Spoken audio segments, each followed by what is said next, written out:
Tourner, certainement. Les versements ne sont pas conséquents. L'argent qui aurait dû se retrouver dans les caisses de l'État ne l'est pas. Cet argent-là doit être recherché. Donc il faut des missions d'audit et de contrôle à l'Assemblée nationale.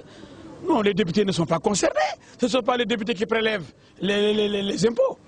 C'est l'administration de l'Assemblée nationale, pas les députés. Non, là vous posez très mal la question.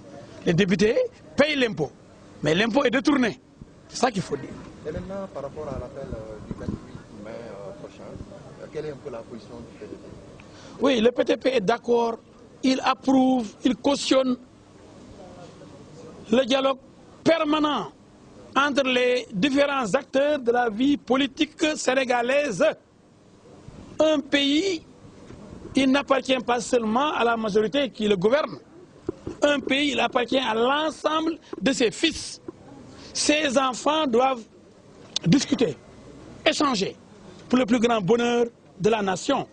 Donc, j'applaudis, je demande au président d'ailleurs de toujours dialoguer et de commencer par ses alliés. Les alliés se plaignent beaucoup, ils ne les rencontrent pas assez. Ils restent plusieurs mois sans échanger, sans discuter avec ses propres alliés de la coalition Benno Bokk Yakaar. Les gens se plaignent et n'osent pas le dire. Il faut que le président commence par ses alliés, qui discutent tout le temps avec eux, parce qu'il gouverne avec eux. C'est ce qu'ils disent, les alliés. Le PS, l'AFP, etc. Oui, on a gagné ensemble, on gouverne ensemble. Mais ça doit se matérialiser par un dialogue permanent et fécond. Maintenant, dialoguer avec l'opposition aussi, ça doit être une réalité. Une réalité parce que l'opposition appartient à ce pays.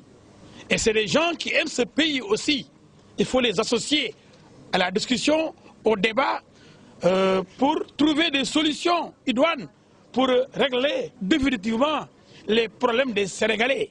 Donc discuter avec l'opposition, c'est aussi quelque chose d'important que je réclame, que je cautionne, que j'approuve fondamentalement.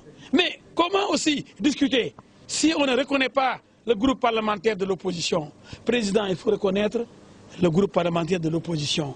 Il faut accepter que l'opposition siège dans le bureau de l'Assemblée nationale. Pour la première fois depuis que le Sénégal existe, il n'y a aucun membre de l'opposition dans le bureau de l'Assemblée nationale. Ça fait désordre.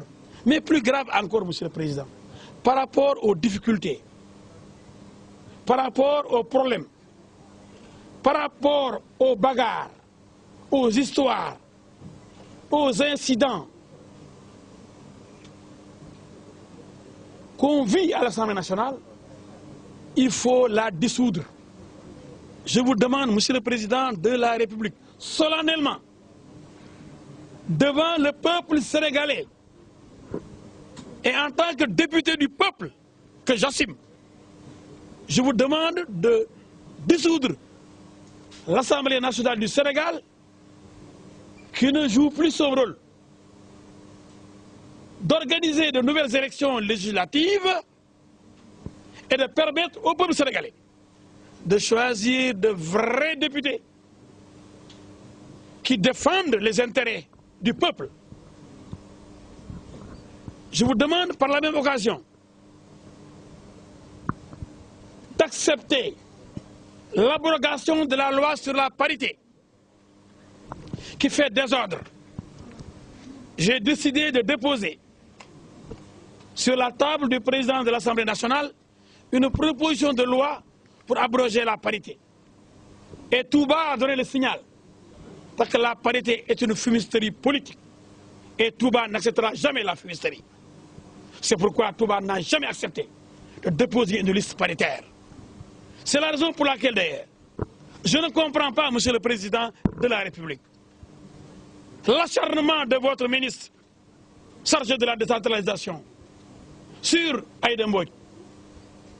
Aïda Mbodj a démissionné du conseil municipal. Elle n'est plus conseillère municipale. Aïda Mbodj a été enlevée du conseil départemental de Bambey. Donc elle n'est plus élue locale. Elle n'est plus conseillère municipale. Elle n'est plus conseillère départementale. Vous pensez que ça, c'est la démocratie? Alors que ce sont les populations de Bambey qui l'ont choisi. Je ne suis pas avec Aïda Mbodj. Je ne la défends pas. mais je défends la justice. C'est injuste, Monsieur le Président. Remettez Aïda Mbodj à sa place, et ce ne sera que justice. Monsieur le Président de la République, depuis quelque temps, l'intolérance politique gagne la vie politique sénégalaise. Quiconque ose créer son parti ou vous critiquer, il est mort. Des injures graves et inacceptables.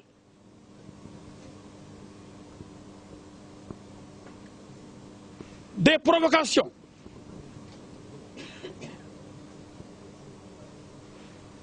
Une chasse à l'homme.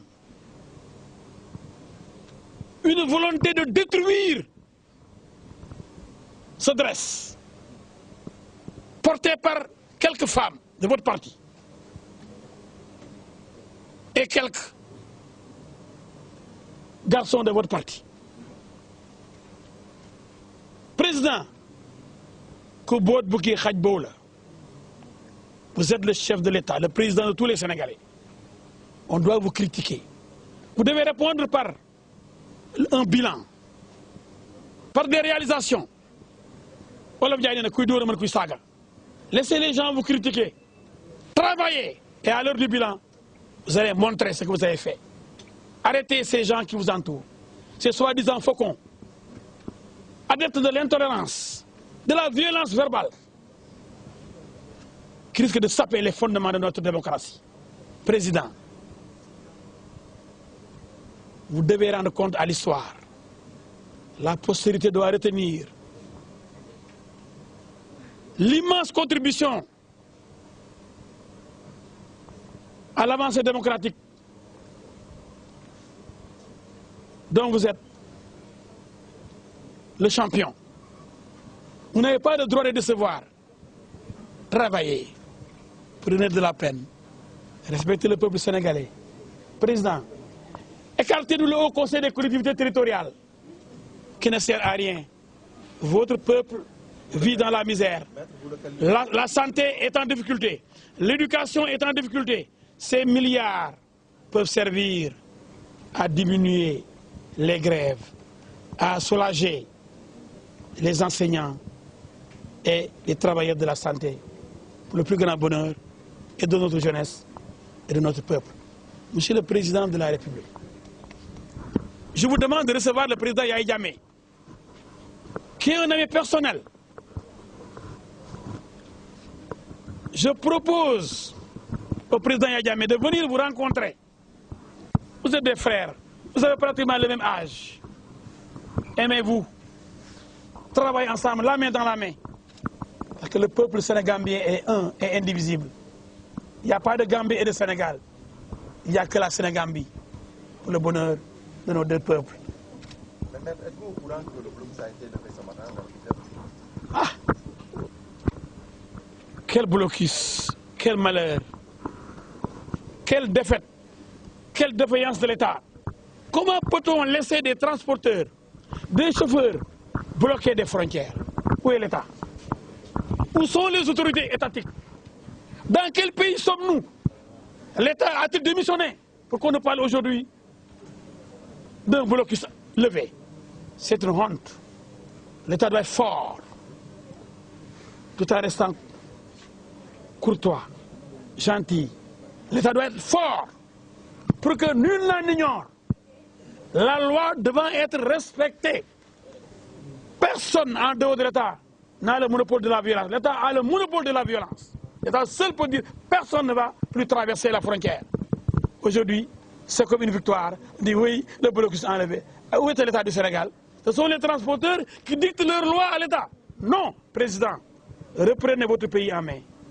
Vous êtes le chef de l'État du Sénégal. Vous êtes le gardien de la Constitution. Vous êtes le garant des institutions. Plus jamais cela, force doit rester à la loi.